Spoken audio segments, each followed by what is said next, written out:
serious issue because, of course, it impacts the level of investment and confidence. You don't want to see interest rates going up, inflation going up, because there's a symbiotic relationship between inflation and interest rate. They feed off each other. The monetary authorities, every time they see that money supply is heating up, they will always raise interest rates to try and protect the value of the currency.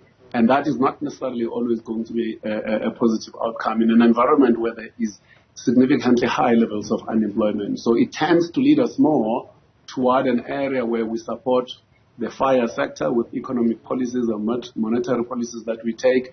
And by fire sector, I mean the finance, insurance, real estate, people who are issuing bonds for people to build their own houses, whether it's residence, commercial or industrial property. But that money does not itself end up in the more productive economy where we're actually producing things and we're selling things. So that's an area where South Africa needs to complete its own debate in terms of what does it actually mean.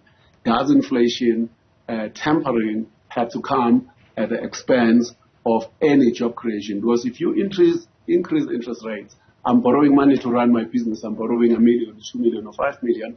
Suddenly my interest rate is now costing me more money than I'm able to make in terms of my revenue. It's going to have an impact. It's going to have an impact in me stopping growing because I'm not able to sell more things to people, because when people don't have money because they're paying more for their, what I mean by fire sector, finance, insurance, you now start to pay more for your bond, you're paying more for your installment credit facility, whether it's over your furniture, whether it's over your house. You no longer now have the disposable income that you would have deployed to fund the economy to go further. You have more restaurant visits, less restaurant visits. You're buying less clothes. You're keeping the clothes that you had last winter.